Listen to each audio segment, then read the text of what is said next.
joining us now. He is the host of Life, Liberty, and Levin. We call him the Great One, Mark Levin. Great One, legally, let's analyze. Well, first, Sean, the No Labels Party, do they understand that the No Labels Party is a label? And secondly, he's going to take a 2-month tour of the country. Guy's been a governor and senator. He's going to take a tour of what? We used to call that a junket.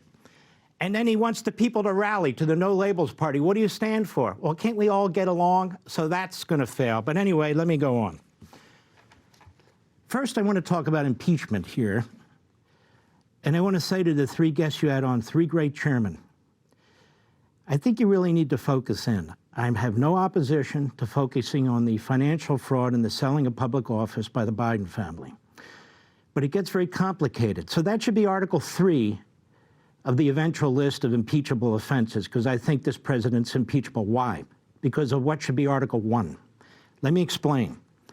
Article 2, Section 3 of the United States Constitution compels a president that he shall take care that the laws be faithfully executed.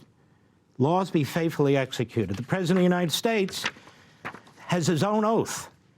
And it's not till after he takes an oath, he puts his hand on the Bible and the right hand in the air, and he takes that oath that he can become President of the United States during his inauguration. I will faithfully execute the office of the President of the United States and will, to the best of my ability, preserve, protect, and defend the Constitution of the United States. So the Constitution says you may not like certain laws, Joe Biden, but you're going to enforce them. Otherwise, you're destroying separation of powers and the power of the legislature. You can't just blow off the legislature with executive orders or directives or something of that sort. Now, why is that important? Well, because that's exactly what he's done. We don't need hearings. We don't need depositions. We don't need testimony. We don't need text messages. We don't need anything. Joe Biden has violated every single federal immigration law that's on the books.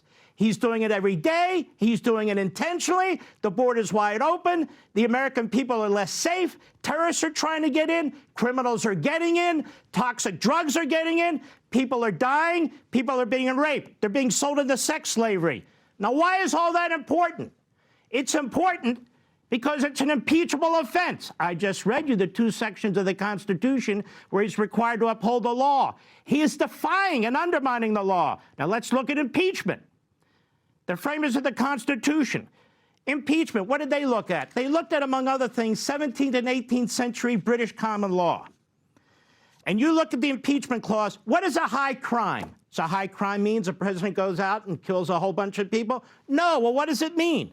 High in the legal common vocabulary of the 17th and 18th centuries of high crimes, this is what the framers looked at, is the activity by or against those who have special duties acquired by taking an oath of office that is not shared with ordinary persons. He has committed a high crime, multiple high crimes, by refusing to enforce our immigration laws. Now, is that easier to understand? Is that more important to the average American? Can the average American get behind an impeachment that makes it clear on Article 1 that this man has violated at least 2 clauses of the Constitution? He will not uphold the law. He will not secure the border. That is a high crime. That is an impeachable offense. You see how simple that is? We don't need subpoenas. We don't need depositions. All we need is the video from the TV cameras. The second article should be the student loans issue.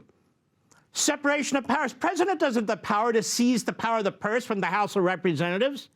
That's another separation of powers issue. The Supreme Court already told him, Joe, you don't have the power to do that with those student loans. Joe says, boop, and he tries to find a way around it, and he has spent $500 billion in funds by not enforcing student loan payments in violation of the federal Constitution, separation of powers, the power of the purse, and violating an order of the Supreme Court. How simple is that? How many hearings do we need on that? And then we can have your Article 3 and the Article 3 of the other chairman. Well, this money went here, and Ernie did this, and Frank did that. I'm not against it. A crime is a crime. But Mr. and Mrs. America cannot follow all this.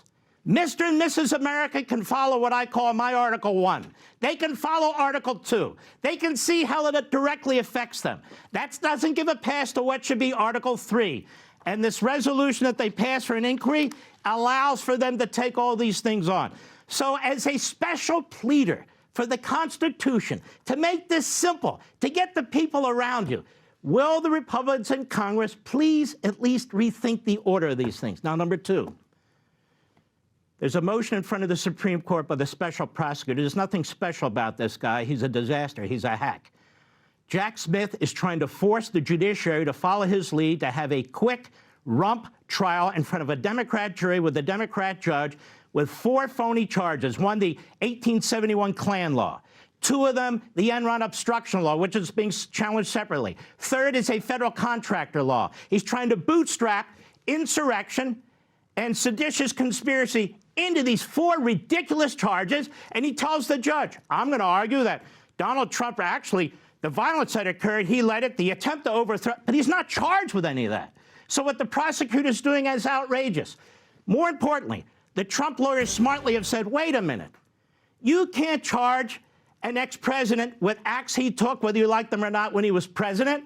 Why? Because he has immunity. Well, it doesn't follow him, Judge Chutkan says. He's not a king. That has nothing to do with it. If the court takes this up and rules for the prosecution, that means that lawyers can sue Joe Biden after he leads the presidency and indict him. And any ex-president, the same thing. It would be a disaster. The court shouldn't take it. They should let it follow the process. Then they should kill what Jack Smith's trying to do. I'm done. I hear the music. I'm going on a 2-month tour to find out what the people want in my no labels party. But why did the court take it? That's the question. I was surprised. It should have gone to the lower courts first. It shouldn't have taken it. That's right. I agree with you. It shouldn't have, and I'm worried about it. Want to see more Mark Levin? Go to levintv.com and subscribe now.